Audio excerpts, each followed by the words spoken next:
Voilà, donc que Dieu soit béni, particulièrement ce soir, nous allons voir cette deuxième partie de cette question, pourquoi l'Apocalypse? Et si vous voulez bien, nous allons aller dans la parole de Dieu et nous allons lire un passage donc particulier dans l'évangile de Matthieu, au chapitre 24. Matthieu, chapitre 24, et nous allons lire à partir du verset 29. Matthieu 24, verset 29, Jésus parlant donc des faits eschatologiques de la fin des temps, a déclaré, Matthieu 24, verset 29, « Aussitôt, après ces jours de détresse, le soleil s'obscurcira, la lune ne donnera plus sa lumière, les étoiles tomberont du ciel. » Imaginez, et les puissances des cieux seront ébranlées, secouées. Alors, le signe du Fils de l'homme paraîtra dans le ciel.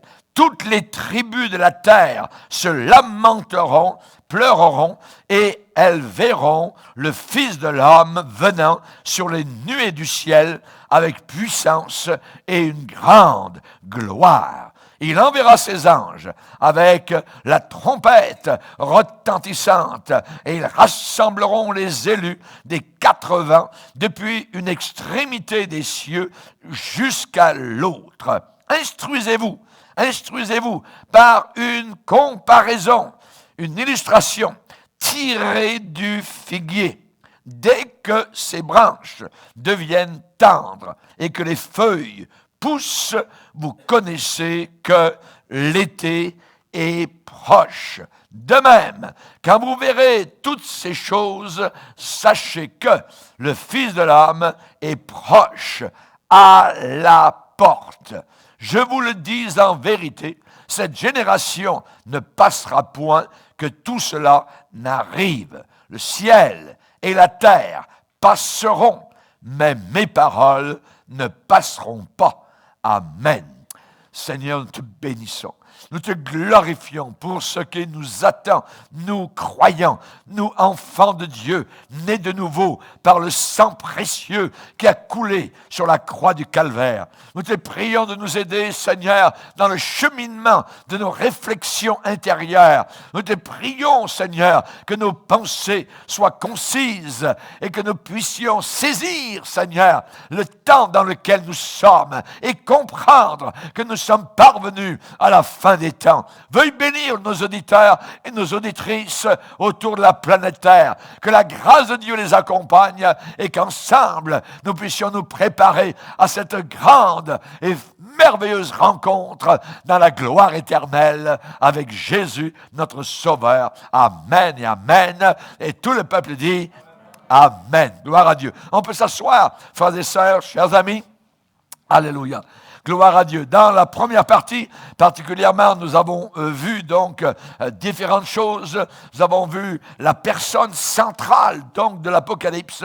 Ce n'est pas l'Antéchrist, c'est le Christ. C'est lui véritablement qui est central donc dans ce livre merveilleux. Et de plus en plus, nous allons entendre sur les médias apocalyptiques cette chose-là, ce tsunami, ce volcan, ces feux de forêt, ces inondations, toutes sortes de choses, évidemment, donc, sont en train actuellement d'arriver. Et il y a cette expression, c'est apocalyptique. Voyez, pourquoi? Bien parce que les gens, dans leur ignorance, ne connaissent pas le livre de la Bible qui s'appelle Apocalypse, mais tout vient, évidemment, donc, de ce livre. Quand ils disent c'est apocalyptique, ça vient d'un autre nom qui s'appelle l'Apocalypse, qui est le tout dernier livre de la Bible, le 66e livre de la parole de Dieu. Et nous avons vu particulièrement donc que le but très clair de l'Apocalypse, exactement comme une montre vous montre l'heure exacte, l'Apocalypse est une montre que nous devons enfiler, je dirais, à notre poignet pour pour nous montrer l'heure exacte à laquelle nous sommes parvenus, nous aussi. Alléluia, gloire à Dieu. Donc, j'aimerais vous dire particulièrement que Dieu dans le ciel n'est pas en train de se tordre les mains en disant « Je n'arrive plus à contrôler cette planète Terre, les choses qui arrivent, tout ça, tout est dans le désordre. » Non, Dieu est sur son trône. Alléluia, Dieu règne. Dieu ne se tord pas les mains d'angoisse, voyez, se demandant « Qu'est-ce que je vais faire maintenant ?» Non, les trois personnes de la Sainte Trinité ne se rencontrent jamais dans des comités d'urgence. Jamais. Alléluia. Gloire au Seigneur. Dieu est au contrôle. Alléluia. Dieu est au contrôle et sa volonté va certainement, évidemment, donc, s'accomplir. Qu'il y ait des avions abattus, avions de commerce, que l'Iran se réveille et marche main dans la main avec la Russie, eh bien, tout cela est décrit déjà depuis longtemps dans l'Apocalypse, dans le livre d'Ézéchiel. On le sait, et c'est uniquement dans notre génération, particulièrement que ces deux pays, un exemple, il y a beaucoup d'autres exemples qui, évidemment, donc, sont là main dans la main. On sait aussi que l'Israël et l'horloge prophétique, c'est le seul peuple autour de la terre qui a été depuis 2000 ans éparpillé aux quatre coins du monde. Et à la fin des temps, Moïse avait parlé à ce peuple en disant, voilà ce qui va vous arriver, vous serez scattered, vous serez éparpillés aux quatre coins de la planète Terre quand vous n'obéirez plus au Seigneur. Et c'est ce qui est arrivé. Mais le Seigneur vous ramènera à la fin des temps dans votre pays, Israël. Aujourd'hui, l'étoile de David flotte au-dessus d'Israël et de Jérusalem. Nous sommes évidemment donc à la fin des temps et le peuple d'Israël est un miracle. Un miracle. Ils ont encore leur propre langue, l'hébreu. Et ils sont en train de revenir. Et ils vont revenir encore de tous les pays de la terre jusqu'en Israël. Dieu a dit qu'il les ramènerait et il a déjà commencé depuis 1948 donc à les ramener. Merci Seigneur. Ne croyez pas ce que certaines personnes croient, que le diable connaît tout le futur. Non. Non, voyez, Satan ne connaît pas l'avenir. S'il le connaissait, eh bien, il saurait qu'il ne sera jamais élevé au-dessus des étoiles de Dieu. Il le croit encore. Il le croit encore, voyez. Et évidemment, pour vous dire, je dirais de manière encore plus claire et plus nette, Satan a reçu un coup sur la tête. Il a reçu un coup sur la tête et il est brillamment stupide et fou.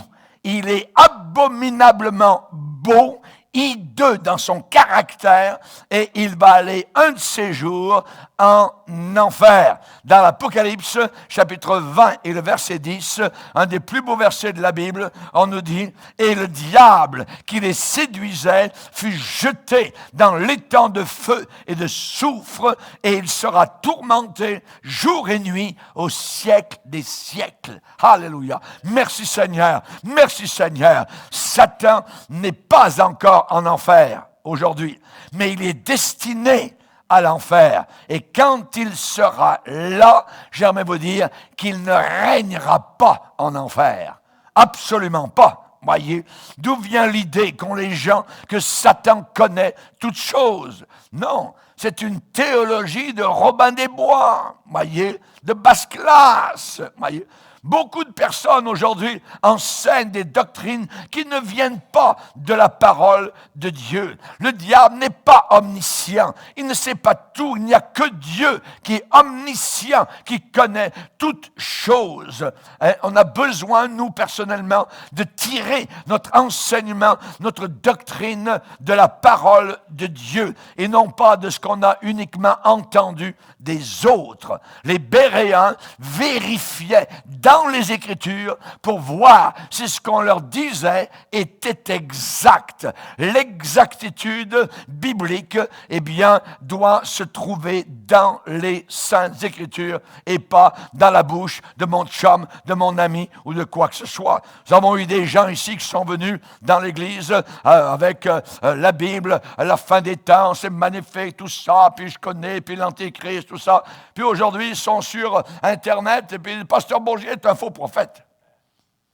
Les mêmes personnes qui étaient assises à votre place, voyez. Donc, on voit que ce n'est pas l'important, ce n'est pas évidemment ce que les gens disent, c'est ce que la Bible déclare. C'est cela qui est le plus important. J'aimerais vous dire qu'on doit mettre nos montres à l'heure. Amen. Et nos montres doivent être à l'heure, je dirais, sur les Saintes Écritures. Je vous donne un exemple. Dans les temps où il y avait, vous savez, dans une petite ville, il y avait l'opératrice de téléphone. Quand on téléphonait, on devait passer par une opératrice. Et tous les matins, à 11h30, tous les matins, l'opératrice de téléphone de cette localité, une petite ville, recevait un appel téléphonique. Tous les matins, 11h30. Dring. À l'autre bout de la ligne, eh bien, l'opératrice entendait quelqu'un qui posait la question. « Mademoiselle, quelle heure est-il? Quelle heure est-il? » Voyez, l'opératrice, donc, donnait l'heure à cette personne. Et cela arrivait jour après jour. Tous les jours, 11h30. Jusqu'à ce qu'un certain matin, cette opératrice a eu suffisamment de nerfs et de guts, voyez, pour demander à cet homme, « Monsieur, pourquoi donc appelez-vous tous les matins à cette heure-ci pour me demander quelle heure il est? » Et à l'autre bout du fil, le monsieur a répondu, « Eh bien, je suis patron de l'usine à bois de la ville. Et c'est moi qui dois faire partir le sifflet à exactement midi pour la pause de lunch de mon personnel. Alors, je veux être sûr que je sonne à l'heure exacte. Et c'est pourquoi je vous appelle, pour savoir l'heure exacte. Quelle heure est-il? » Voyez. Soudain, le monsieur a entendu à l'autre bout du fil l'opératrice se mettre à rire aux éclats. Elle s'est mise à rire aux éclats tout fort. « Mais monsieur, vous savez ce que je fais moi? Moi, je mets ma montre à l'heure à partir du sifflet de votre usine. »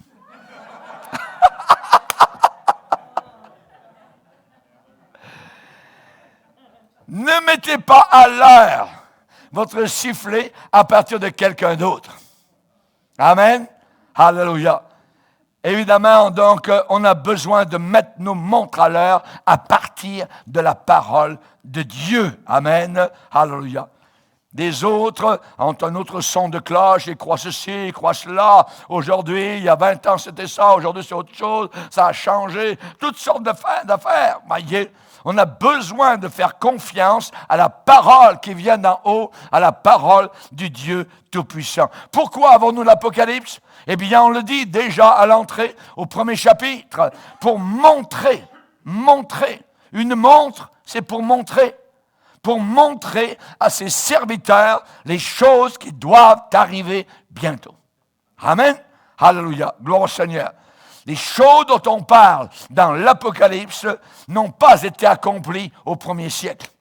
Il y a des gens qui disent, c'est déjà fini, tout est accompli au premier siècle. Jamais de la vie. Voyez, certains théologiens, certains enseignants.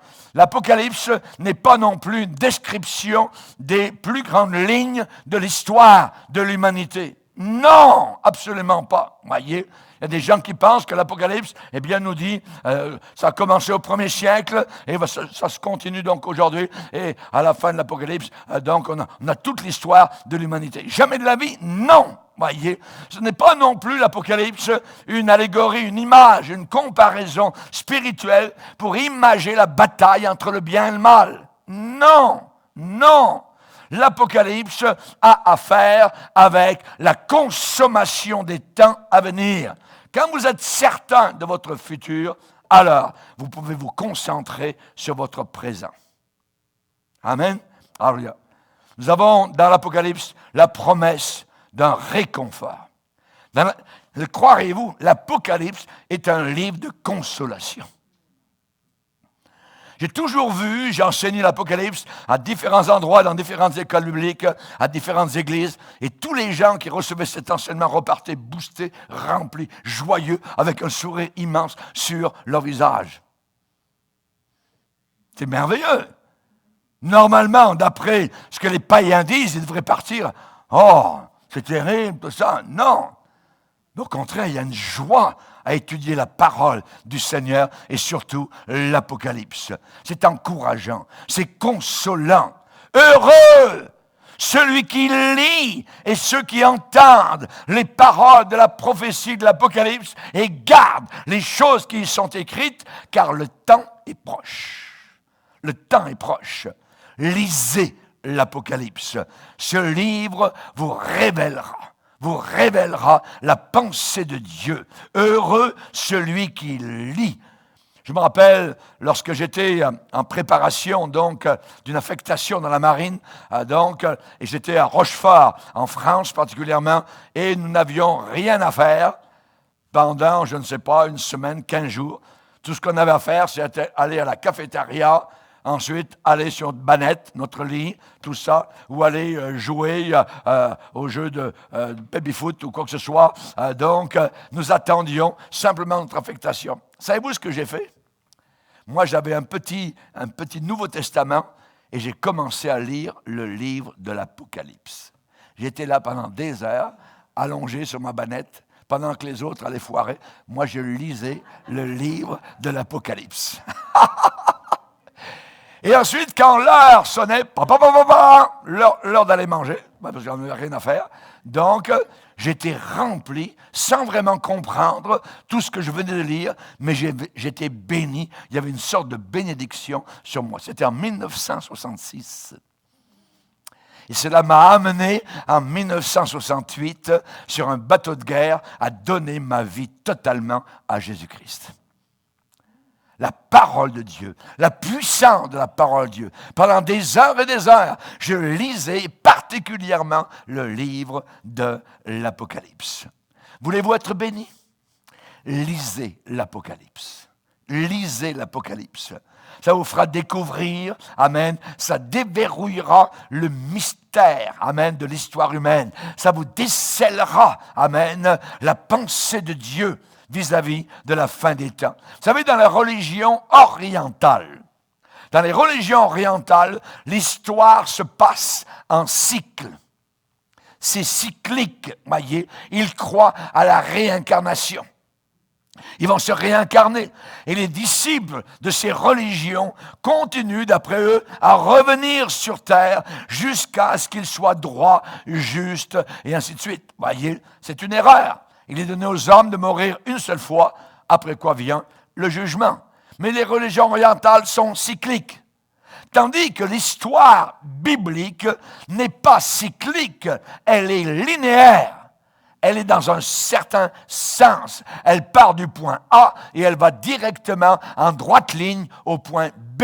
Il n'y a pas de cycle de revenez-y et de retourner et de revenir et de renaître et se réincarner et s'améliorer. Non, absolument pas. L'histoire de la Bible est linéaire. Les chrétiens s'en vont vers un but. Paul a dit, je cours vers le but. Alléluia. Il n'a pas dit, je tourne en rond. Voyez? Je cours en rond. Non. Je cours vers le but. Amen. Alléluia. Gloire au Seigneur. Quand vous jouez aux échecs, il y en a peut-être qui connaissent les échecs. Voyez? Qu'est-ce que vous essayez de faire? Quand vous jouez aux échecs, vous poussez votre homme d'une rangée, je dirais dans la rangée pour qu'il devienne le roi. Et vous dites, couronnez-le. C'est exactement ce que Dieu est en train de faire. Il va pousser sur l'échiquier son fils Jésus-Christ dans la rangée du roi et il va dire au monde entier, couronnez-le. Apocalypse nous dit, les royaumes du monde seront remis à notre Seigneur et à son Christ, à son Messie, et il régnera au siècle des siècles. Handel, ce grand musicien européen, a écrit quelque chose de merveilleux, on appelle ça le Messie de Handel. Et lorsque la reine Victoria d'Angleterre, un jour à un concert, a écouté le Messie de Handel, elle-même, les yeux sont tournés vers la reine, tous ceux qui étaient là, parce qu'elle s'est levée devant tout le monde lorsque dans le chant, ça disait « Et il régnera au siècle des siècles, et il régnera au siècle des siècles ». Elle s'est levée, elle a dit « Combien que j'aimerais que ce jour arrive aujourd'hui ». Alléluia, alléluia, merci Seigneur. Daniel chapitre 7 a vu ce jour-là. Et il a dit, je vis sur les nuées des cieux, arriva quelqu'un de semblable à un fils de l'homme. On lui donna la domination, la gloire et le règne.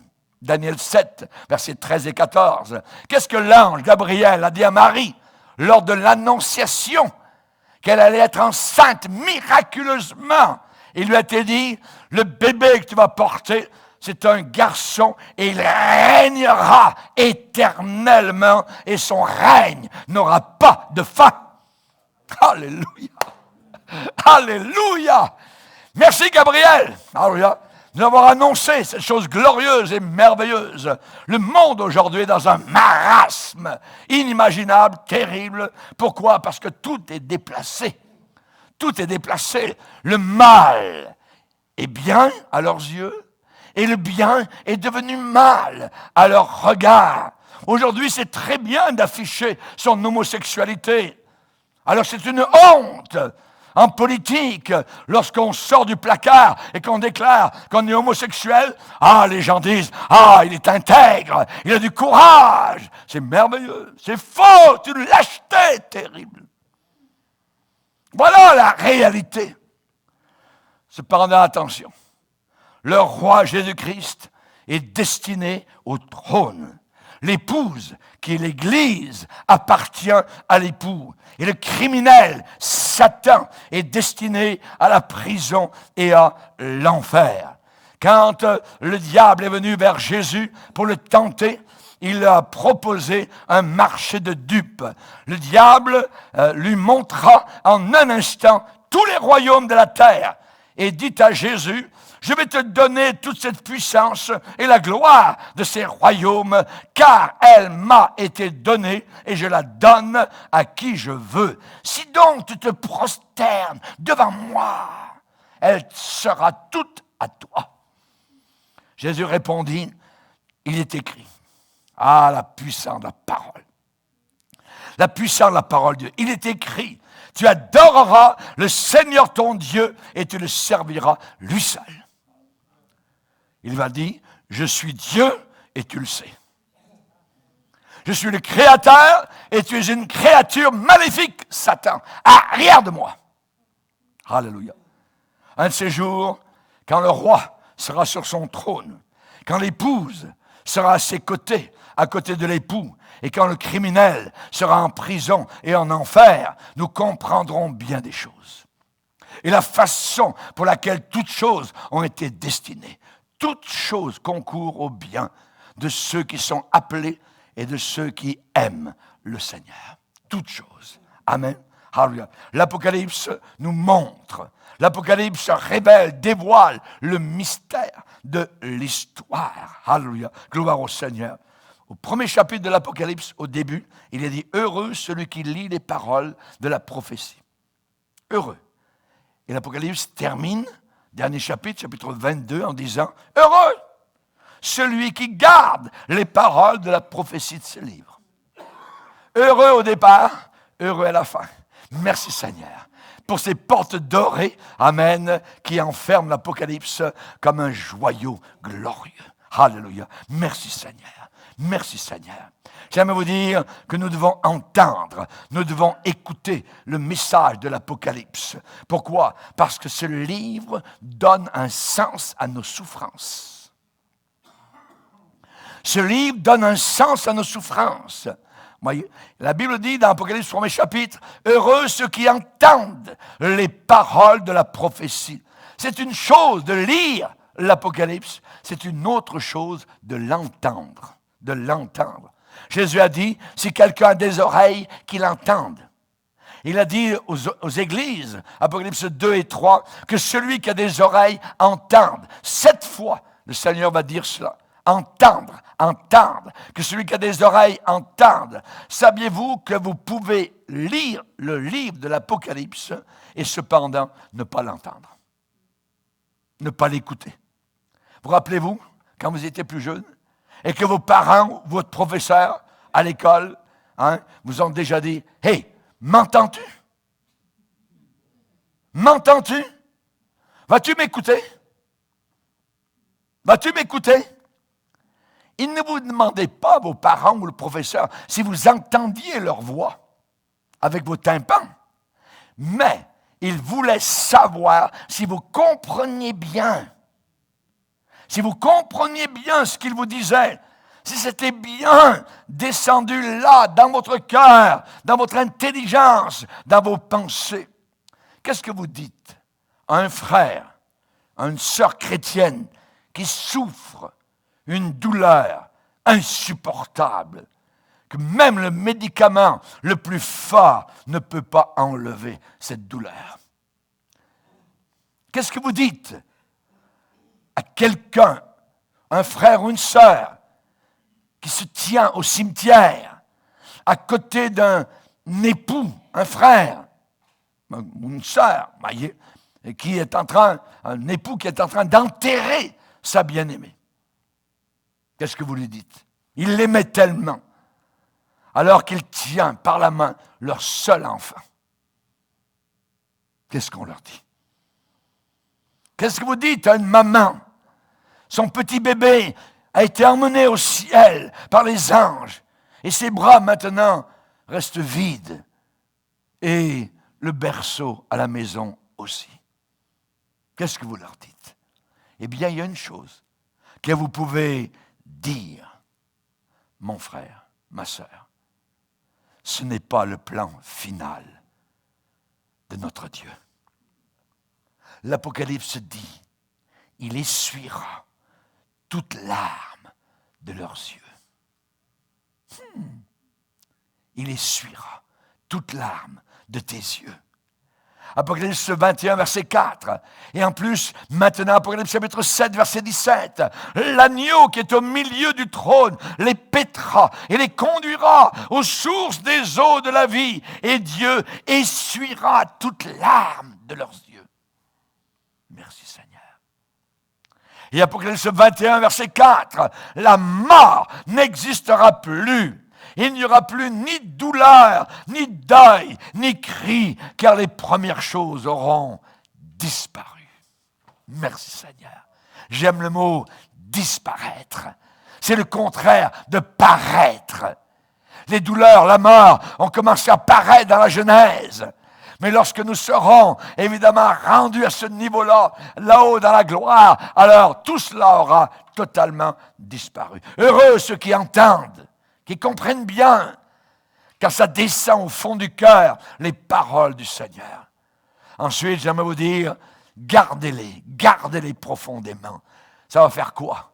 Ça va vous donner une stabilité dans les temps de tempête et de chaos qui s'en viennent sur la planète Terre. Heureux ceux qui gardent les choses qui sont écrites parce que le temps est proche. Il y a beaucoup de gens qui sont curieux sur l'avenir. Beaucoup de gens sont curieux sur le futur. Mais Dieu veut bien plus qu'un esprit curieux. Quand nous lisons l'Apocalypse, dans l'Apocalypse, il y a certains commandements auxquels nous devons obéir. Ah oui, pasteur, il y a des commandements dans l'Apocalypse. Oh yes, oui. Dans l'Apocalypse, il y a un passage qui dit « L'esprit et l'épouse disent « Viens ». Ensuite, il est dit que celui qui entend dise « Viens ». Que celui qui a soif vienne. Que celui qui veut prenne de l'eau de la vie gratuitement. L'Apocalypse nous commande d'amener des âmes à Jésus-Christ.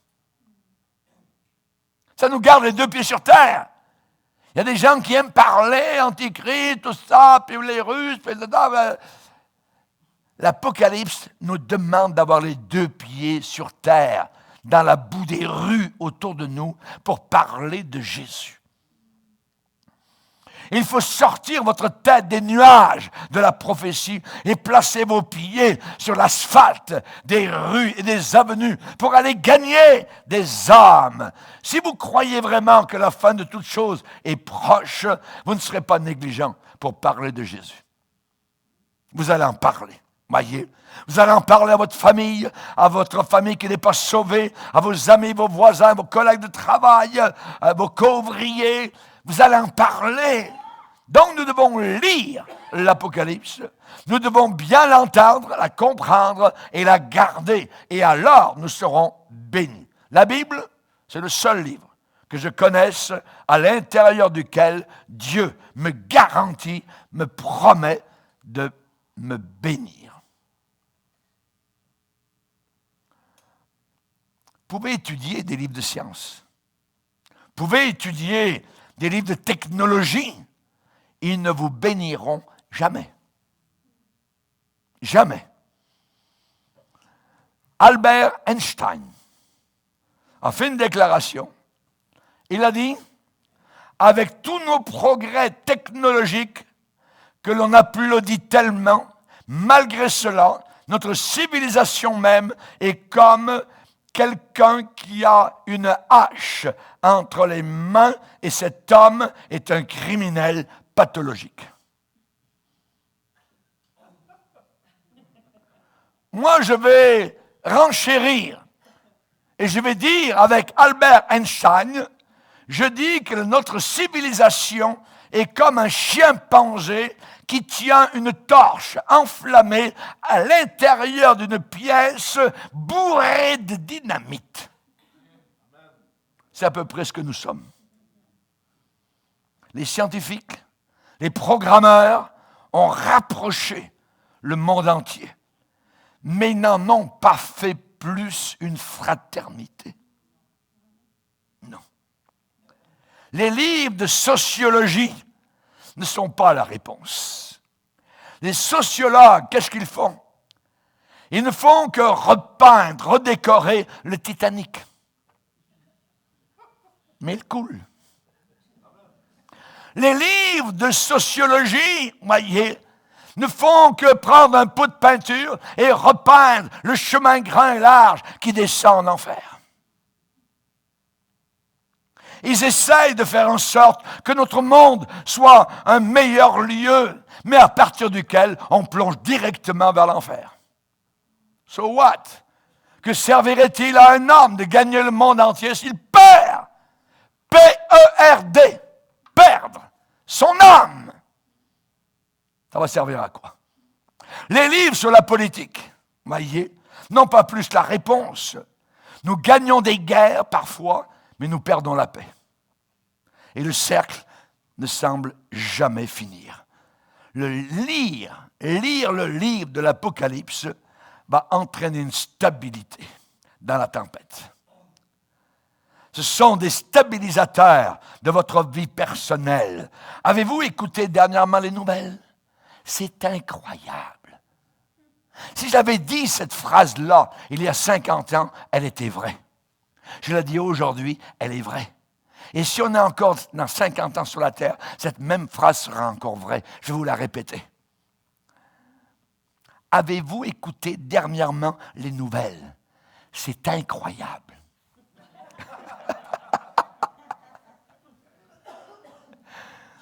Mais l'Apocalypse dit, je suis l'alpha et l'oméga, celui qui était, celui qui vient, le Tout-Puissant.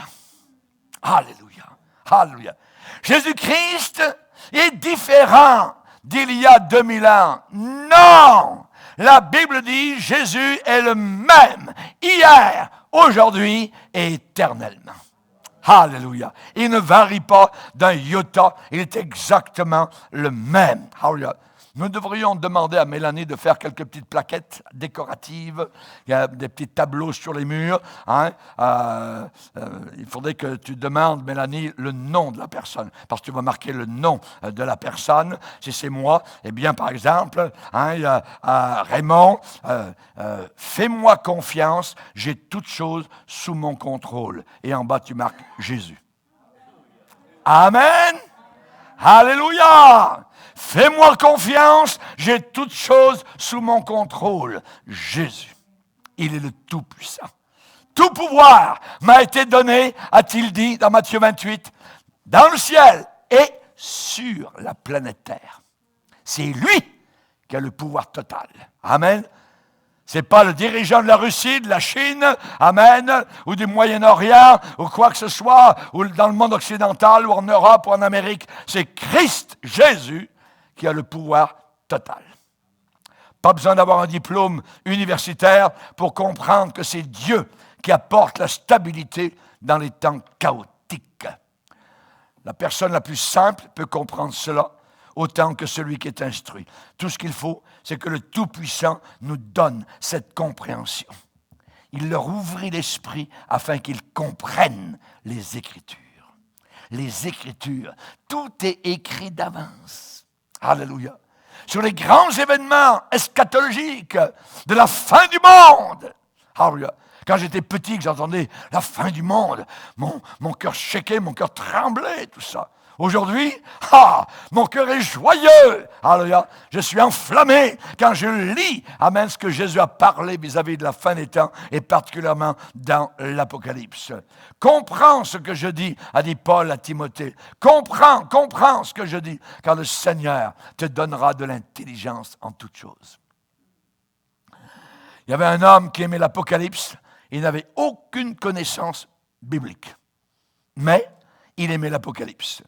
Et un jour, il a été critiqué par des théologiens.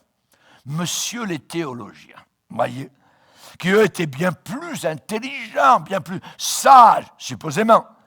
Et ils ont dit, hey, tu ne peux pas comprendre ce livre, toi, voyez, c'est un mystère. C'est une énigme, l'Apocalypse. Tu ne peux pas comprendre cela, c'est rempli de symboles, tout ça. Voyez, personne ne peut comprendre l'Apocalypse. On ne peut pas déchiffrer ce livre. C'est un puzzle. Lui a simplement répondu, mais c'est drôle, parce que moi, je comprends ce livre. Tu comprends ce livre. Alors dis-moi, quelle en est la signification? Et l'homme a répondu aux théologiens, ça veut dire que les vrais chrétiens gagnent et sont vainqueurs à la fin. C'est ça, il l'avait compris. Il l'avait compris. Vous avez entendu parler du grand Blondin? Non? Oui, certains. Le grand Blondin, il s'appelait, on l'appelait comme ça par un nickname, mais il s'appelait Jean-François Gravelet. C'était un maître artiste, équilibriste, pour marcher avec ses orteils sur une corde raide. Et un jour, il a mis une corde sur les chutes du Niagara, donc au Canada. Le 30 juin 1859, il a été le premier homme à traverser la gorge des chutes du Niagara sur une corde. Quelqu'un lui a demandé, comment arrivez-vous à faire cela sans tomber en bas dans les chutes? Et lui, il a répondu, allez et regardez de l'autre côté, dans la direction dans laquelle je marche. Et vous allez trouver là-bas une étoile. Ils ont dit, ah oui, on la voit. Vous voyez, j'ai placé là-bas une étoile et elle brille. Elle brille et je la regarde. Je l'ai placée là-bas et quand je marche en équilibre sur la corde, je fixe mes yeux sur cette étoile. Je marche vers elle et je me concentre. Et c'est ce qui me donne la stabilité. La deuxième venue de Jésus-Christ, il est notre étoile brillante. Alléluia. Et c'est lui qui va vous donner la stabilité. Nous avons besoin d'être concentrés, d'avoir vos regards sur cette étoile appelée Jésus. Si vous vous attendez, évidemment, à sa venue soudaine. Et il va venir soudainement. Et le livre de l'Apocalypse est une bénédiction parce que c'est notre espoir stabilisateur dans les jours dans lesquels nous vivons. Jésus a dit, je suis l'étoile brillante du matin. Apocalypse chapitre 22 et le verset 16. Et je vous dirai que l'Apocalypse, c'est la certitude de la prophétie véritable. Le temps est proche. Qu'est-ce que Jean voulait dire par cela? Ça ne veut pas dire que le temps est immédiat. Ça veut dire que le temps est imminent. C'est imminent. Ça approche. Jésus peut revenir à n'importe quel moment. Quand la Bible dit, Apocalypse, le temps est proche, ça ne veut pas dire le temps est lointain. Ça ne veut pas dire le temps est reculé, le temps est distant, voyez, ou très éloigné. Absolument pas. Nous n'attendons même pas certains événements qui vont arriver avant que Jésus vienne nous chercher. Nous n'attendons pas l'Antichrist, nous attendons le Christ. Amen. Il y a des gens, des chrétiens qui attendent l'Antichrist, voyez. C'est pas lui. C'est pas lui. C'est Jésus qu'il faut attendre. Amen. Alléluia. Nous ne verrons pas l'Antéchrist. Nous serons enlevés. La Bible dit, il faut que celui qui le retienne ait disparu. Alors paraîtra l'impie. Quand nous aurons disparu, nous, Église de Dieu, alors l'Antéchrist paraîtra. Et s'ils attendent l'Antéchrist, ils le verront et passeront à côté de l'enlèvement. Il vient, Jésus, uniquement pour ceux qui l'attendent. Amen. Jésus peut revenir à n'importe quel moment de son choix. Nous vivons toujours sur le bord de l'éternité, borderline, voyez, sur le tranchant de l'éternité. Il faut toujours vivre dans une attitude de veille, de vigilance, être toujours prêt, constamment. Jésus peut revenir dans une heure. Il n'y aura pas d'événement ou de signe particulier. Il vient comme un voleur. Un voleur vient, il n'y a pas de signe. Lisez ce que des hommes inspirés dans la Bible ont écrit, voyez, il y a 2000 ans. Pierre, la fin de toute chose est proche. Soyez donc sages et sobres pour vaquer à la prière. 1 Corinthiens, Paul, ces choses leur sont arrivées pour servir d'exemple. Elles ont été écrites pour notre instruction à nous qui sommes parvenus à la fin des siècles. Paul aux Philippiens, que votre douceur soit connue de tous les hommes. Le Seigneur est proche. Jacques, vous aussi soyez patients, affermissez vos cœurs, car l'avènement du Seigneur est proche. Jean a dit, petits enfants, c'est la dernière heure. Comme vous avez appris qu'un antichrist vient, il y a maintenant plusieurs antichrists. Et par là, nous connaissons que c'est la dernière heure. Est-ce que tous ces gens avaient tort? Ça fait 2000 ans. Voyez, ils ont dit que le retour de Jésus était proche. Non, ils avaient raison. Nous avons vécu dans les derniers jours depuis plus de 2000 ans. Parce qu'aux yeux de Dieu, 1000 ans, c'est comme un jour. Nous sommes dans les derniers temps. Nous sommes dans les temps de la fin. Et nous devons croire, comme les autres ont cru, que nous sommes la dernière génération. Dieu veut que nous soyons toujours la dernière génération. Même si on meurt, sans être enlevé. Nous vivons en vigilance, en attente. Paul s'attendait à ce que Jésus-Christ revienne à son époque. Et il n'avait pas tort de croire de cette manière-là. Tout chrétien devrait vivre à la lumière du retour de Jésus. Certains chrétiens disent qu'ils vont passer par la grande tribulation avant que Jésus revienne. Voyez, complètement fou. C'est insensé. Jésus a dit d'échapper à ces choses. Il a déclaré que nous, Église, nous ne sommes pas destinés à la colère. Parce que ce temps qui s'en vient sera la colère de l'agneau. Et ne sont pas destinés à la colère, mais à l'acquisition du salut. Le Seigneur dit d'avoir, je dirais, cette vigilance pour échapper à ces choses. Ce n'est pas échapper dans une caverne sur la planète Terre. C'est échapper par le ciel, au-dessus des nuages. Alléluia. Airborne, porté par les airs, par la puissance du Saint-Esprit. Alléluia. Merci Seigneur. Chers amis, j'aimerais vous dire que les chrétiens n'attendent pas l'Antichrist, ni les 7 vases de la colère de Dieu. On n'attend pas que le mystère de Babylone soit dévoilé. Nous attendons Jésus. À n'importe quel moment, il y aura un signal donné à la voix d'un archange, au son de la trompette de Dieu. Jésus descendra du ciel, invisible aux yeux du monde entier. Mais nous, les chrétiens prêts, nous partirons dans la gloire et nous serons soudainement avec un nouveau corps. Alléluia. Le Seigneur déchirera les cieux bleus. Amen. On a besoin d'être prêts. Son retour imminent ne veut pas dire qu'il n'y a pas de signe de son retour. L'Apocalypse nous dit qu'il y a certaines choses horribles et terribles qui vont arriver. Il y aura un seul gouvernement mondial, un amalgame de toutes les religions du monde entier, dirigé par le Superman de Satan, le faux prophète et l'antichrist. Le monde sera globalisé, numérisé, informatisé. Il y aura un accroissement formidable de connaissances. C'est ce que nous voyons. C'est ce que nous voyons. Nous sommes habitués très vite au frigidaire. Voyez. On est habitué très vite au iPod. Parler n'importe où à quelqu'un. Quand je me suis marié, que ma famille en France a dû avoir rapidement l'annonce de l'heure à laquelle je devais arriver, voyez, eh bien, nous n'avions même pas le téléphone en France, ma famille.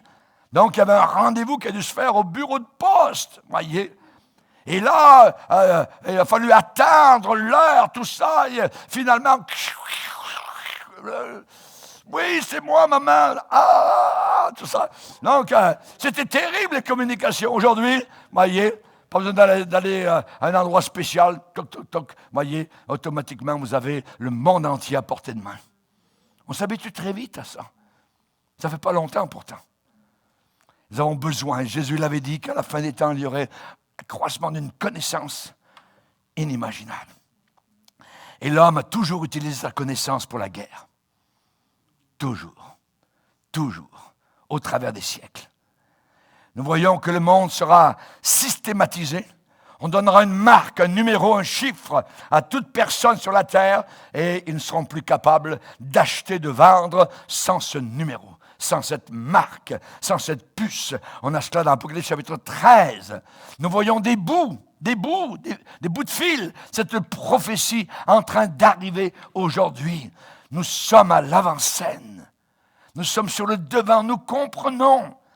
Daniel, le prophète hébreu, avait dit à la fin des temps, les méchants feront le mal. Pourquoi a-t-il dit cela? Parce que ça serait la norme, ça serait ce qui est normal, la méchanceté, le concubinage, la sexualité, la convoitise, la tuerie, les guerres, les bruits de guerre, les tremblements de terre, les méchants feraient le mal, le mensonge, la tromperie, les cachettes d'argent, quoi que ce soit, et les méchants feront le mal et aucun des méchants ne comprendra. La compréhension. Mais ceux qui auront l'intelligence de Dieu, venant du Saint-Esprit, comprendront. La compréhension, chers amis, nous garde dans la paix. Exactement comme les Israélites qui avaient en Égypte le sang de l'agneau sur le linteau de leur porte, avaient la paix. Pendant qu'à l'extérieur, ils entendaient les cris, la mort était en train de passer partout sur toute l'Égypte. Depuis l'homme le plus élevé, Pharaon, jusqu'à la personne servante, là, dans sa cabane. Son bébé mourait. Le jugement. Imaginez le peuple hébreu qui avait obéi et qui avait du sang sur le linteau des portes, avait la paix à l'intérieur. As-tu le sang de l'agneau sur ta porte? Es-tu prêt pour ce départ vers l'éternité, vers ce pays de gloire, vers cette ville glorieuse qu'attendait Abraham, ville bâtie par le Dieu de gloire, avec plus de 2200 kilomètres de hauteur. Imagine une ville comme ça, on n'a jamais vu. 2200 kilomètres de longueur, suspendue là-haut, comme un joyau dans l'éternité. Et ce n'est que la capitale d'un pays de gloire. Alléluia. Baissons nos têtes et prions Dieu. Père, nous te bénissons. Père, nous t'adorons. Père, tu es glorieux. Béni soit Dieu, le Père, notre Seigneur Jésus-Christ, qui nous a régénérés pour une espérance vivante, par la résurrection de Jésus-Christ d'entre les morts, pour un héritage qui ne se peut ni corrompre, ni souiller, ni flétrir, lequel nous est réservé dans la gloire éternelle. Ah, notre Sauveur, nous voulons te bénir pour cette espérance. Merci pour le livre de l'Apocalypse.